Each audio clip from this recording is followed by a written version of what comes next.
Hello friends, welcome to study tricks. दोस्तों, इस lecture series में हम डिस्कस कर रहे हैं यूपी लेखपाल के लिए ग्राम समाज एवं विकास के 1500 प्लस इंपोर्टेंट क्वेश्चन की सीरीज को। जैसा कि आप सब जानते हैं, इस लेक्चर सीरीज के जरिए जितने भी मार्केट में ग्राम समाज एवं विकास की किताबें हैं सबको हम सॉल्व कराने वाले हैं। तो आज हम डिस्कस करेंगे इसका सेट नंबर 27, जिसमें हम अरिहंत पब्लिकेशन की बुक को डिस्कस करेंगे। फ्रेंड्स, अगर आपको इन क्वेश्चन का PDF लेना है तो टेलीग्राम चैनल को ज्वाइन कर सकते हैं। उसका लिंक आपको डिस्क्रिप्शन बॉक्स में मिल जाएगा।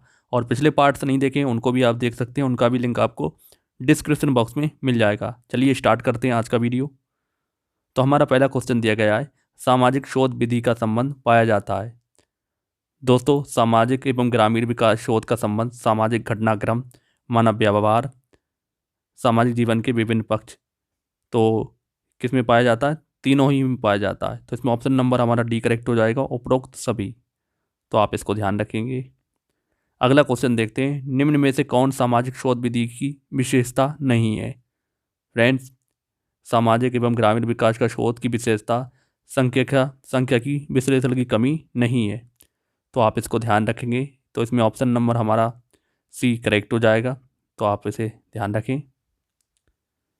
अगला क्वेश्चन देखते हैं, सामाजिक शोध विधि के विषय क्षेत्रों में कौन शामिल नहीं होता है? फ्रेंड्स, ग्राम विकास एवं सामाजिक शोध के विषय के क्षेत्र में भूमि वितरण शामिल नहीं होता है।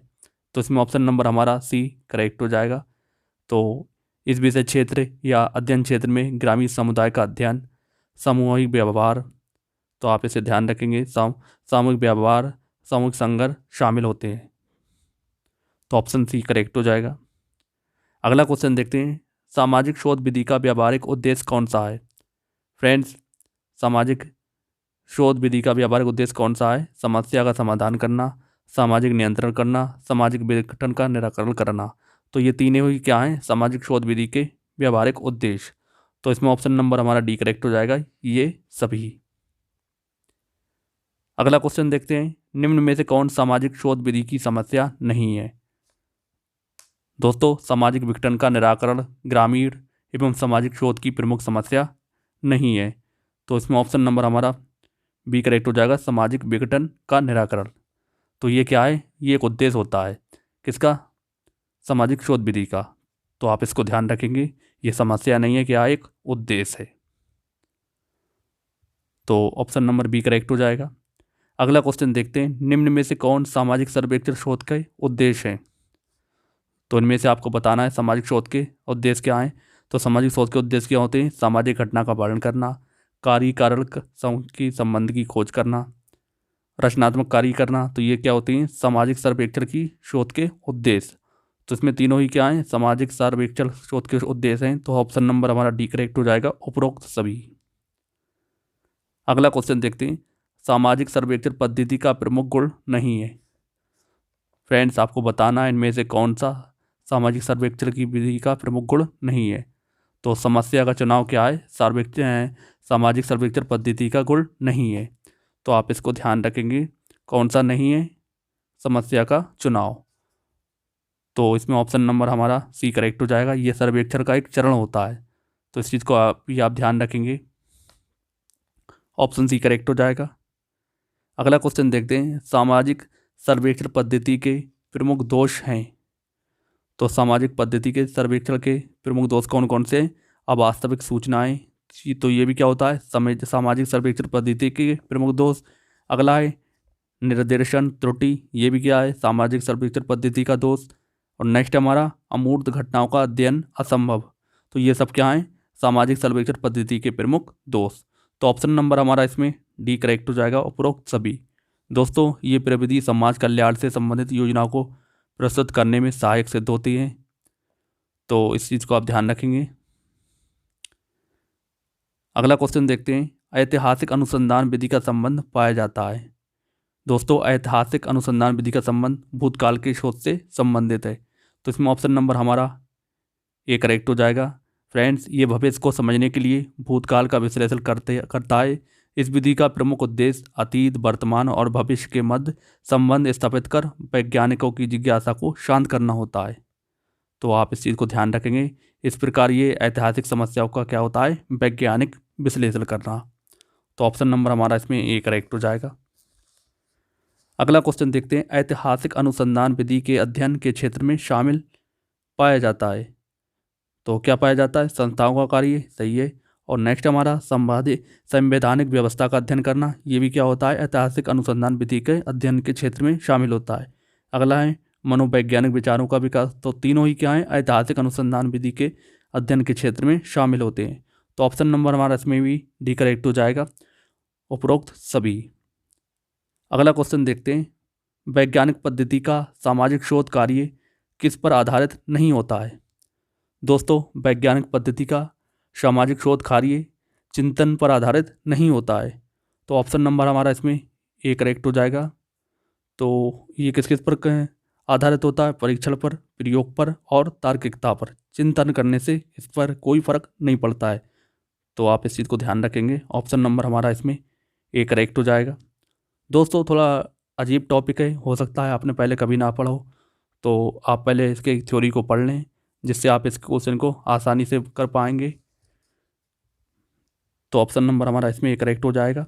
अगला क्वेश्चन है हमारा, निम्न में से कौन वैज्ञानिक शोध पद्धति विशेषता नहीं है? तो आपको बताना है इनमें से कौन सी वैज्ञानिक शोध पद्धति की विशेषता नहीं है। तो इनमें से कौन सी वैज्ञानिक शोध पद्धति की विशेषता नहीं है? भावनात्मकता। तो ऑप्शन नंबर हमारा इसमें सी करेक्ट हो जाएगा। बाकी सब क्या है? वैज्ञानिक शोध पद्धति की विशेषताएं। इनमें सत्यापनशीलता, तार्किकता, निश्चितता, ये सभी क्या हैं? वैज्ञानिक शोध पद्धति की विशेषताएं हैं। तो इसमें ऑप्शन नंबर सी करेक्ट हो जाएगा। अगला क्वेश्चन देखते हैं, सामाजिक समस्याओं के शोध कार्य में वैज्ञानिक पद्धति के तहत अपनाए जाने वाले प्रमुख चरण में कौन शामिल नहीं पाया जाता है? दोस्तों, वैज्ञानिक पद्धति के शोध के कार्य के अंतर्गत निष्कर्ष तक निम्न चरणों से गुजरना पड़ता है। सबसे पहला क्या होता है? समस्या का चुनाव करना होता है। उसके बाद क्या होता है? उसके बाद उपकरणों का निर्माण करना होता है। तो इस चीज़ को आप ध्यान रखेंगे। फिर होता है हमारा चरों का चयन करना होता है, और उसके बाद सामग्री का संकलन करना होता है, और उसके बाद सामग्री का विश्लेषण करना तथा निष्कर्ष निकालना होता है। लेकिन जो इसके चरण में शामिल नहीं होता है, कौन सा नहीं होता है? सार्वभौमिक सिद्धांत स्थापित करना। तो इसमें ऑप्शन नंबर हमारा डी करेक्ट हो जाएगा। तो ये उद्देश्य नहीं है, बल्कि क्या होता है? ये कार्य होता है। तो इस चीज़ को आप ध्यान रखेंगे। अगला क्वेश्चन देखते हैं, सामाजिक शोध कार्य में तुलनात्मक विधि के तहत निम्न में से किसका अध्ययन किया जाता है? फ्रेंड्स, सामाजिक शोध तुलनात्मक विधि में रीति रिवाजों, सामाजिक परिवर्तन और विशिष्ट सामाजिक घटना का क्या किया जाता है? तुलनात्मक शोध में इसका अध्ययन किया जाता है। तो इसमें ऑप्शन नंबर हमारा डी करेक्ट हो जाएगा, ये सभी। अगला क्वेश्चन देखते हैं, दिया गया कथन निम्न कथन किनका है? तुलनात्मक पद्धति या विश्लेषण का तात्पर्य केवल कुछ सामाजिक घटनाओं के बीच तुलना करना ही नहीं होता, बल्कि तुलना के माध्यम से उसकी व्याख्या भी करनी होती है। तो आपको बताना है ये कथन किसका है। तो ये कथन किसने कहा था? गिन्सबर्ग ने। ऑप्शन नंबर हमारा इसमें ए करेक्ट हो जाएगा। तो आप इसको ध्यान रखेंगे। आप एक रेड क्लिफ ब्राउन के कथन को भी ध्यान रखें। तो इनके अनुसार तुलनात्मक पद्धति के माध्यम से विश्लेषण करके विशिष्ट से सामान्य तक पहुंचाया जाता है या पहुंचा जाता है। तो इस चीज़ को भी आप ध्यान रखेंगे। ऑप्शन नंबर हमारा इसमें ये करेक्ट हो जाएगा। अगला क्वेश्चन देखते हैं, निम्न में से कौन तुलनात्मक शोध पद्धति का शोध चरण का भाग नहीं है? तो इनमें से कौन सा तुलनात्मक शोध पद्धति के शोध चरण का भाग नहीं है? सामाजिक परिवर्तन का अध्ययन करना, बाकी इकाइयों का अवलोकन करना, सामाजिक तथ्यों का संग्रह करना, सामान्यीकरण करना, ये सब क्या है? तुलनात्मक शोध पद्धति के शोध के चरण हैं। तो इसमें ऑप्शन नंबर हमारा सी करेक्ट हो जाएगा।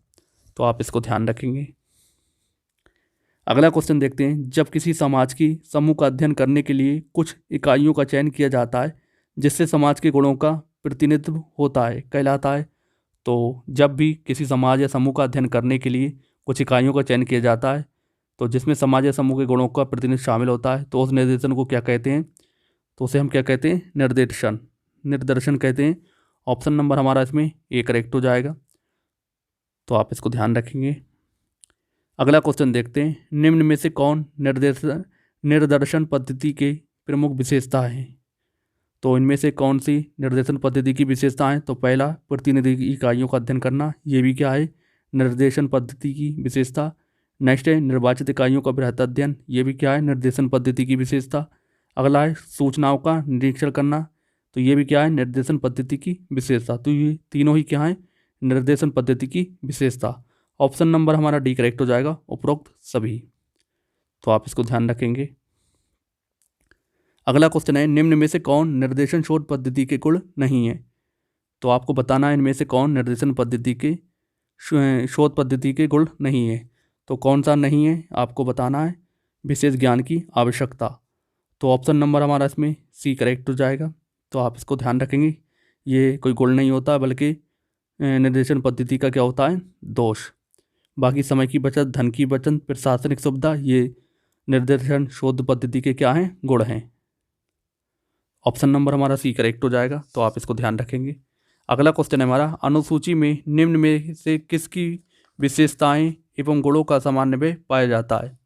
दोस्तों, अनुसूची के तत्वों में अवलोकन, साक्षात्कार, प्रश्नावली, ये सभी क्या हैं, इन सब की विशेषताएं एवं गुणों का समन्वय पाया जाता है। तो ऑप्शन नंबर हमारा डी करेक्ट हो जाएगा, ये सभी। अगला क्वेश्चन देखते हैं, निम्न में से कौन सी अनुसूची की विशेषता नहीं है। तो इनमें से अनुसूची की विशेषता कौन सी नहीं है, आंकड़ों का संकलन करना। तो ये क्या है, अनुसूची की विशेषता नहीं है बल्कि क्या होता है, ये उद्देश्य होता है। तो आप इस चीज़ को ध्यान रखेंगे, अनुसूची का उद्देश्य होता है आंकड़ों का संकलन करना। बाकी सीमित आकार, प्रत्यक्ष संपर्क, क्रॉस प्रश्नों की व्याख्या, ये सब क्या होती है, अनुसूची की विशेषता। तो ऑप्शन नंबर हमारा सी करेक्ट हो जाएगा। अगला क्वेश्चन देखते हैं, निम्न में से कौन अनुसूची का प्रकार नहीं है। तो प्रालेख अनुसूची, ये भी क्या है, अनुसूची का एक प्रकार है। मूल्यांकन अनुसूची, ये भी अनुसूची का प्रकार है। साक्षात्कार अनुसूची, ये भी अनुसूची का प्रकार है, लेकिन जाति अनुसूची का प्रकार नहीं है। तो आप इसको ध्यान रखेंगे। ऑप्शन नंबर हमारा इसमें बी करेक्ट हो जाएगा। अगला क्वेश्चन देखते हैं, निम्न में से कौन अनुसूची का प्रमुख गुण नहीं है। दोस्तों, सीमित क्षेत्र का अध्ययन अनुसूची का प्रमुख गुण नहीं है, बल्कि ये क्या होता है, अनुसूची का एक दोष होता है। तो आप इसको ध्यान रखेंगे। अनुसूची के प्रमुख गुणों में व्यक्तिगत संपर्क, वास्तविक सूचनाओं की जानकारी, जो कि ऑप्शन नंबर बी में दे रखा है, प्रमाणिक एवं लेखनबद्ध तथ्यों की प्राप्ति। तो आप ये भी ध्यान रखेंगे। अनावश्यक सूचनाओं के बचाव के प्रति उत्तर का सत्यापन की सुविधा। तो ये सब क्या होती है, अनुसूची के प्रमुख गुण होते हैं। लेकिन सीमित क्षेत्र का अध्ययन क्या होता है, दोष।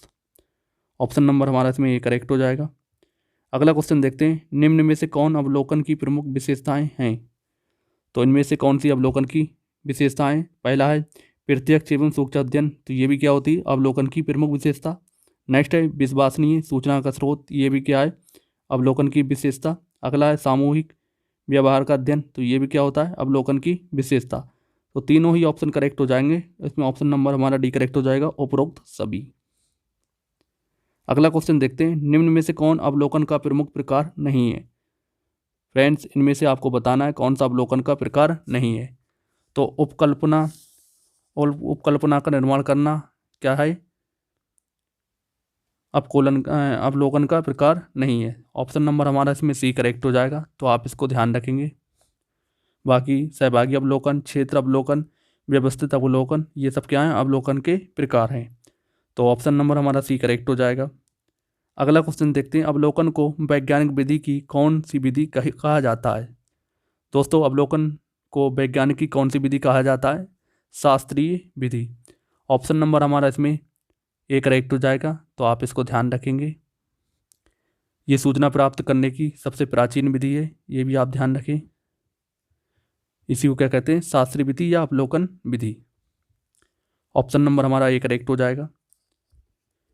अगला क्वेश्चन देखते हैं, अवलोकन पद्धति की प्रमुख समस्याएं, सीमाएं या दोष हैं। तो आपको बताना है इनमें से कौन अवलोकन पद्धति की समस्याएं या सीमाएं या दोष हैं। तो पहला है विश्वसनीयता का अभाव होता है, ये भी सही है। अगला है सीमित क्षेत्र का अध्ययन है।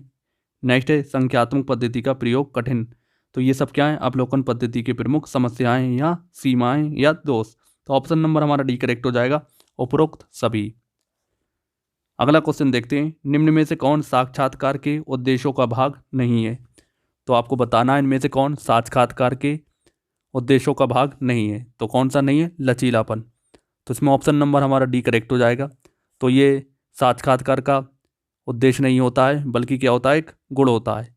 तो आप इसको ध्यान रखेंगे। ऑप्शन नंबर हमारा इसमें डी करेक्ट हो जाएगा। तो साक्षात्कार के प्रमुख उद्देश्यों में उपकल्पना का निर्माण एवं समस्या का प्रारंभिक अन्वेषण और प्राथमिक तथ्यों का संकलन तथा पुनरीक्षण पाया जाता है। तो कह सकते हैं इस प्रकार साक्षात्कार एक क्या है, एक पूरक विधि है। कौन सी विधि है? पूरक विधि है। तो इसे लेकर एग्जाम में क्वेश्चन पूछ सकते हैं, आपको ध्यान रखना है, इसी को हम कहते हैं पूरक विधि। ऑप्शन नंबर डी करेक्ट हो जाएगा। अगला क्वेश्चन देखते हैं, निम्न में से कौन साक्षात्कार के प्रमुख दोष हैं? दोस्तों इनमें से कौन साक्षात्कार के प्रमुख दोष हैं? पहला है खर्चीली विधि है, तो ये क्या है? ये भी इसका एक दोष है। नेक्स्ट है एकरूपता में कमी होती है, तो ये भी क्या है? साक्षात्कार का प्रमुख दोष। नेक्स्ट है मौखिक उत्तर पर विश्वास, ये भी क्या है? साक्षात्कार के प्रमुख दोष। तो ये तीनों ही ऑप्शन करेक्ट हो जाएंगे। ऑप्शन नंबर हमारा डी करेक्ट हो जाएगा, ये सभी। तो ये सभी क्या हैं? साक्षात्कार के प्रमुख दोष। ऑप्शन डी करेक्ट हो जाएगा। अगला क्वेश्चन देखते हैं, निम्न में से कौन प्रश्नों की प्रकृति के आधार पर प्रश्नावली वर्गीकरण का वर्गीकरण या प्रकार नहीं है? तो कौन सा नहीं है? संरचित प्रश्नावली। तो आपको ध्यान रखना, ये प्रश्नावली वर्गीकरण का प्रकार नहीं है। तो ऑप्शन बी करेक्ट हो जाएगा। तो आप इसको ध्यान रखेंगे। दोस्तों सामाजिक सर्वेक्षण में तथ्यों का संकलन की सबसे अधिक प्रचलित विधि प्रश्नावली है, तो ये भी आप ध्यान रखेंगे। इसमें सूचना प्राप्त करने के लिए प्रश्नों की सूची का प्रयोग किया जाता है और प्रश्नों की प्रकृति के आधार पर प्रश्नावली के 4 वर्ग क्रमशः प्रतिबंधित प्रश्नावली और खुली प्रश्नावली, मिश्रित प्रश्नावली और एक होती है हमारी चित्रमय प्रश्नावली। कौन सी होती? चित्रमय प्रश्नावली। तो आप इसको ध्यान रखेंगे। बाकी इनमें प्रश्नावली संरचना के आधार पर प्रश्नावली का एक प्रकार है। तो ऑप्शन नंबर हमारा बी करेक्ट हो जाएगा। दोस्तों ये था ग्रामीण समाज एवं विकास का पार्ट नंबर 27।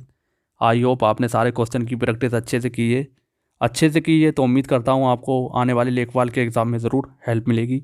दोस्तों थोड़ा टफ टॉपिक है, तो इसके लिए आपको थोड़ा रटना पड़ेगा, क्योंकि थोड़ा कन्फ्यूज़न भरा भी टॉपिक है। तो बगैर रटे इसमें काम नहीं चलेगा, क्योंकि कोई ऐसा नहीं है कि जिससे कि इसके बारे में आप समझ सकें। समझ में आना बहुत मुश्किल बात है, तो आप इसे रटना ही पड़ेगा। आप रटेंगे तो ही इसके क्वेश्चन को ठीक कर पाएंगे। तो उम्मीद है आज का वीडियो पसंद आया होगा। पसंद आया तो वीडियो को लाइक और शेयर करना ना भूलें। मिलते हैं नेक्स्ट वीडियो में नए प्रैक्टिस सेट के साथ। तब तक के लिए जय हिंद, जय भारत।